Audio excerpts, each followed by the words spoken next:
Hi, everybody. I am Sean. This is Everyday Quality, a podcast about quality management systems.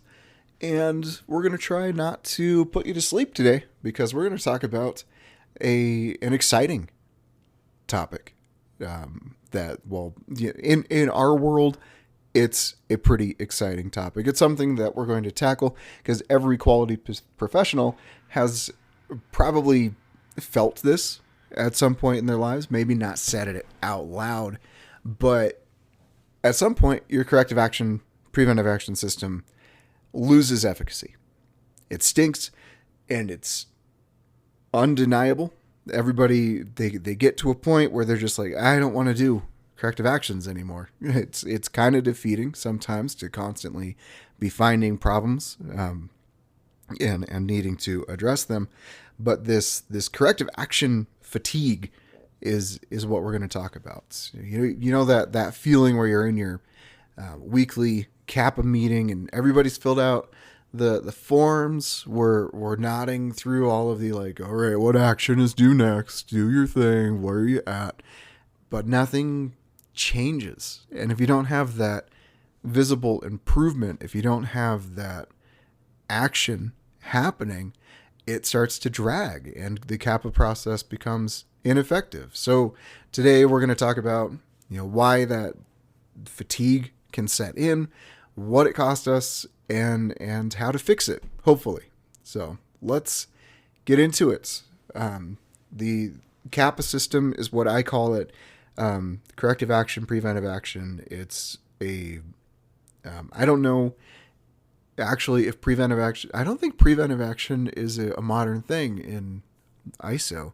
I got it from the med device world where you do have to do those kind of religiously. But maybe yours is just a car system. Maybe it's just a corrective action system. Whatever you call it, it's what you do to fix things after they've gone bad or after the problem has been noticed. It is an improvement tool. Every time I do an internal audit and I find myself auditing corrective action, management review, and internal audit, I find it a bit silly because ultimately it's auditing improvement 3 different times to see if it's really effective in its many forms. Corrective action systems should be your coolest improvement tool because everybody gets involved. So that's why these are major. They should be utilized to the best of their ability. But if something goes wrong in that process, then it loses efficacy. So let's go into that. So the corrective action system, a bad thing happens, you dig in, you find the root cause, you make the change and prevent it from happening ever again. It is absolutely what plan, do, check, act is all about. And it's really what improvement in ISO 9001 and risk management and AS 9100 and everything else is. It's the heartbeat of that system. Quality is improvement. So corrective action is there to make that happen.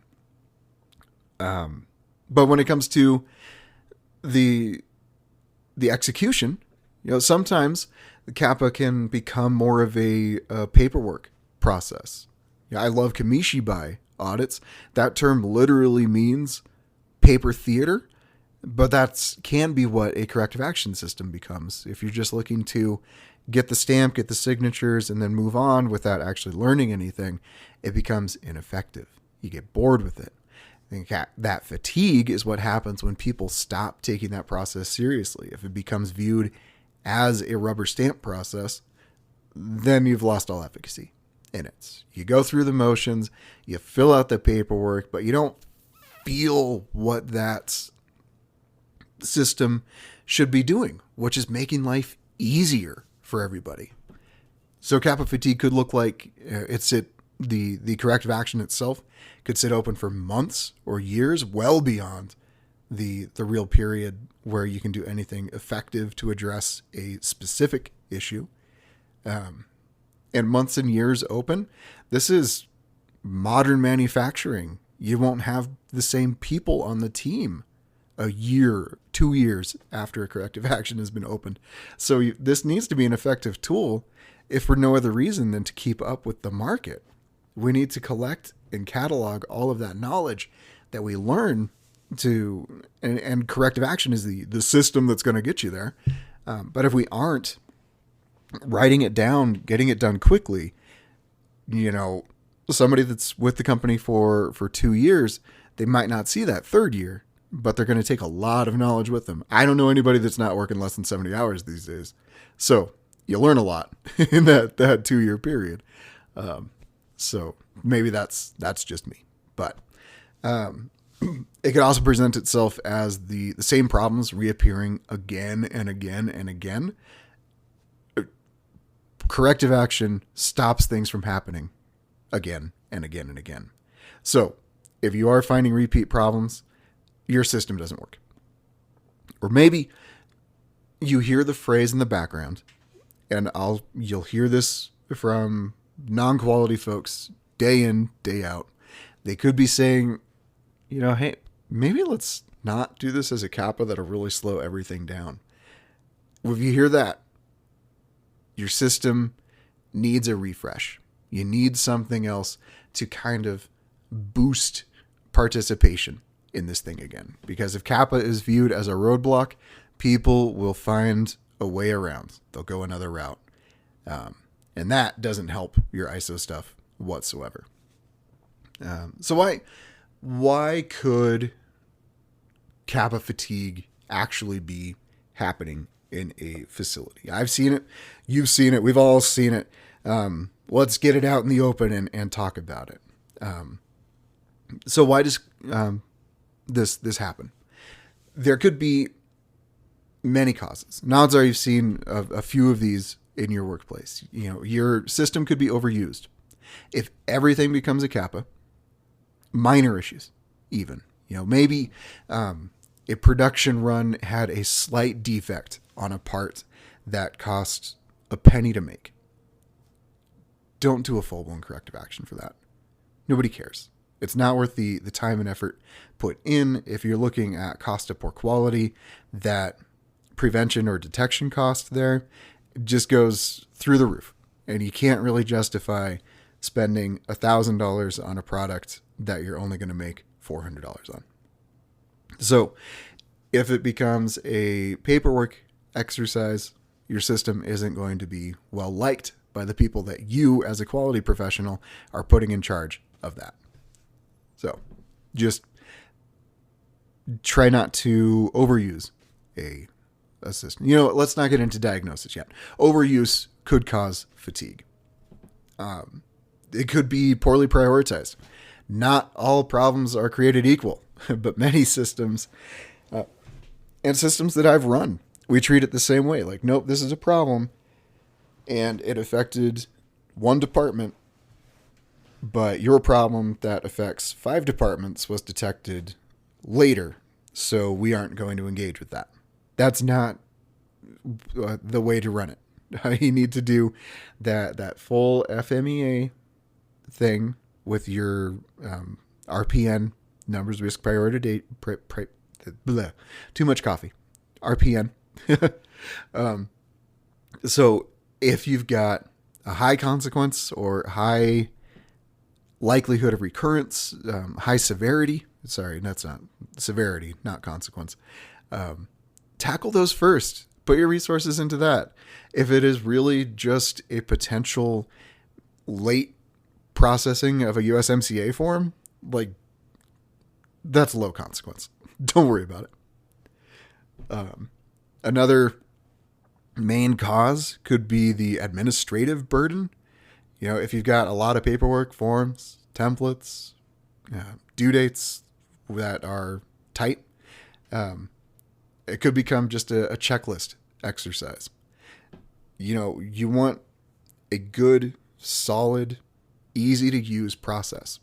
I'm getting into diagnosing. Sorry. But if you're using like an 8D form that is for some reason 10 pages long, nobody's going to use that. Nobody. That A3 form is really great for organizing the discussion because you're able to write everything you need on one sheet of, it's a giant sheet of paper, granted, but everybody is able to kind of see and do and work with just one sheet of paper to get everything they need. Taking that form from the written stuff that everybody works on in a conference room, or preferably where the problem happened, moving that from the form into a more usable format later on, that's time consuming, but quality can take care of that.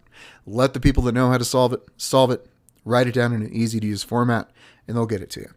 Don't make the paperwork the important aspect of a corrective action. You need to document it. Yes, you need to do that. You need to make sure that everybody is aware of the importance of the paperwork, but don't make the paperwork the greatest burden. You could see lack of ownership as a key figure in everything that the CAPA system has to deal with. Quality doesn't own corrective action, but because quality is in charge of the corrective action process in most places, it's always viewed as kind of like, oh, quality is going to deal with the corrective action. Quality knows our stuff.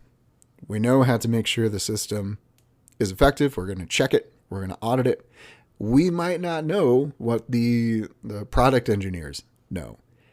So they need to own the solution side of it. They need to own the action side of it. I could tell my engineers all day long, like, hey, maybe you should try building it better. That's not a solution, though. That's my solution. I don't fully understand exactly what they need to do from the mechanical side. I know the statistics.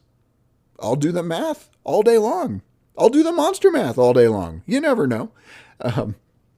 But the quality is going to be there to monitor, track, and make sure that these corrective actions are done on time, but they should not be the ones coming up with how to fix it, because that's just going to anger everybody.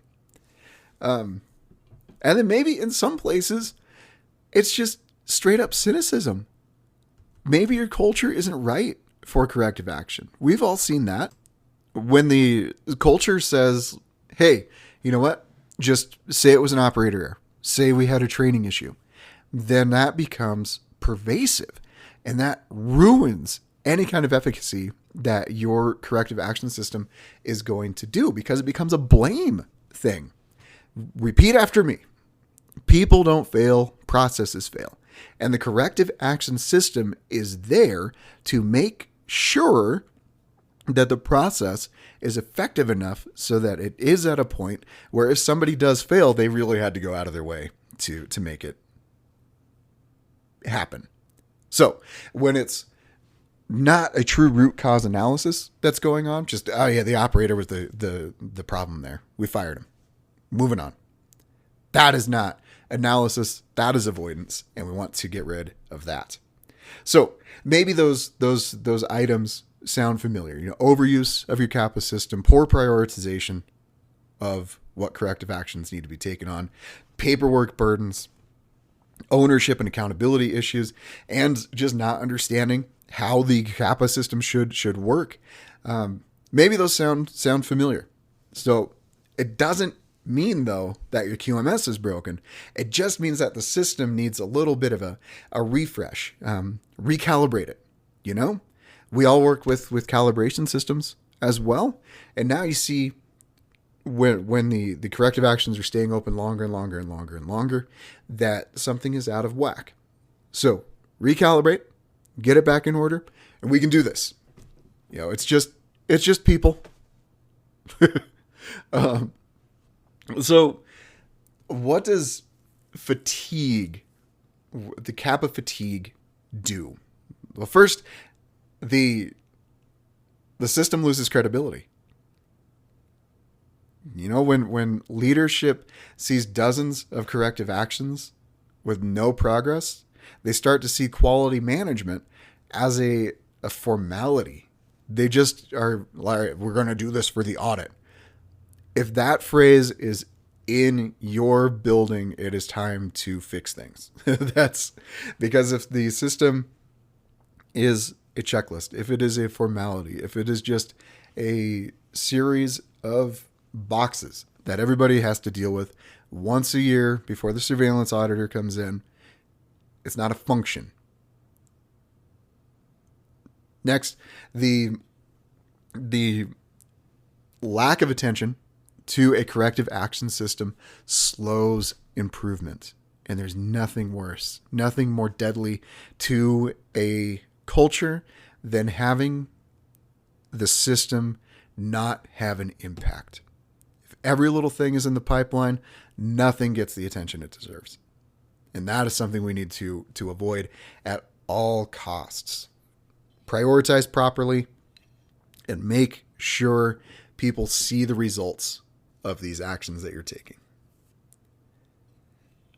Because if you aren't taking action, if everybody is thinking that good things are going to happen once we identify a problem, but nothing happens, it just drains the energy.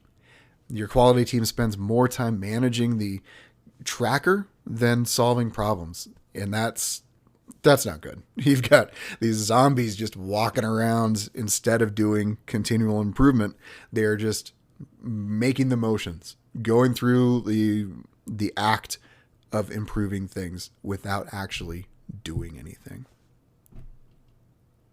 So I've already discussed a whole bunch of fixes because I can't not. But that's kind of a problem too, you know? If you are in a system where the whole team immediately jumps to, okay, this went wrong, how do we fix it? Without this went wrong, or rather instead of this went wrong, let's look at it, figure out why, and then fix it based on the why. That is a big problem too. That is the one that I run into all the time. I actually had a production manager one time at a shop, had a whole bunch of stuff running, got a big old whiteboard next to the machine center that was the source of the issue. We wrote up a problem statement and we started a 5 why. And the production manager stops the conversation and he says, well, we all know why. No, we don't. No, we don't. We didn't hear from the operator. We didn't hear from the setup team. We didn't hear from the quality inspectors. We didn't hear from the engineers that are tasked with making sure the process is effective. We didn't hear anything from our materials people. We lost a lot of knowledge. We lost a lot of participation. We lost a lot of energy when that production manager just stood up and said, hey, we know why this happened. Let's fix that. We didn't fix it.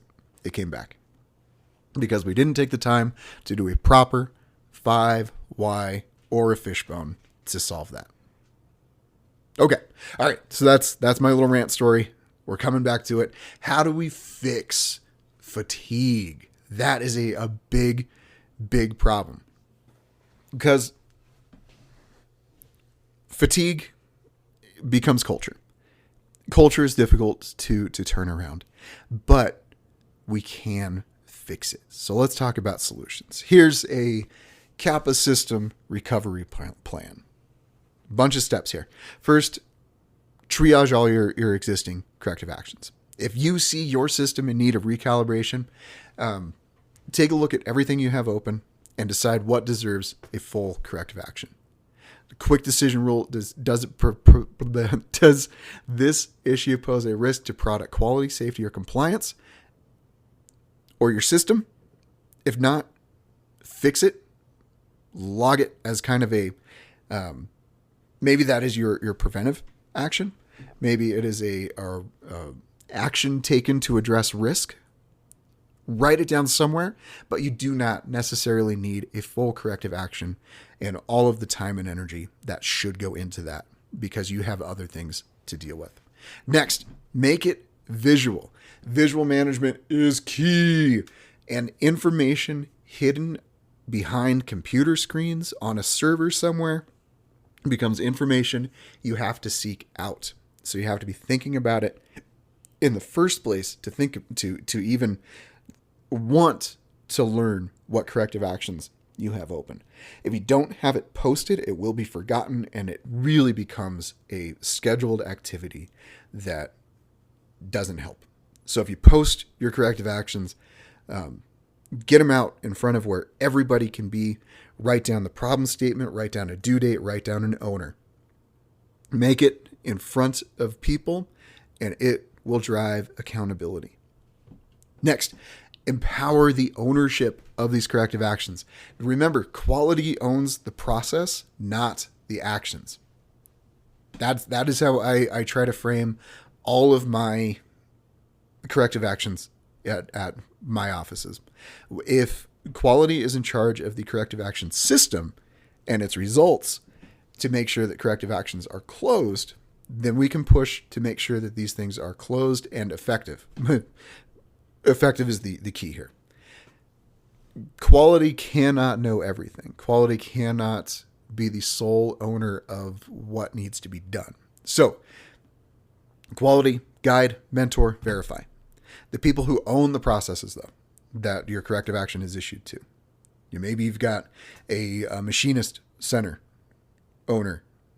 They need to own corrective actions related to the machine centers. That's how you build buy-in. All right. Make sure that they know that they are in charge of this. They are to report back to quality, and quality is going to make sure that their name on that visual board is set and ready to go. Next, shorten the loop. If you don't have a regular CAPA meeting, schedule one. Do it once a week. Just makes it easier, makes it more viable, provides that feedback input. I always set my internal corrective actions to still have a 90-day correction plan. Far too many times working in medical did we try a shortened corrective action plan, and we just didn't have the data ready to go. So still do 90 days, even in a general industry thing. Make sure that the product has run, that we're able to get the data all organized. Anything that comes from a customer, though, that's got to be done within 2 weeks. just make it done, get it done. It's got to be fast, got to get a plan, and then you can go in and verify it later on. Next, celebrate closing that. So in a proper 8D, that last step, number 8, is to celebrate. Get the team together. Let them know that they did a good thing by closing this. Make it public. I'm not above embarrassing people, but do what you need to. But as the more that you celebrate the closure of CAPAs, the more that you let people know that actual improvement has happened because the problem was identified, resolved, addressed properly, that really builds up a culture that avoids CAPA as a punishment activity and becomes a victory activity. Next, you don't want to train people on corrective actions just to fill out the forms. You want to train people on root cause analysis. You want to get people curious. Train curiosity. Train them to go around, ask why. Ask how. Ask when something needs to happen.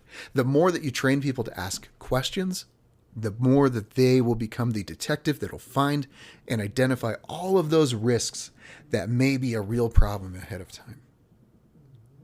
So you want to train to make sure that people understand that their role is about being curious, being a problem solver, being one step ahead of the problem, not just training them to be compliant to a CAPA system. So,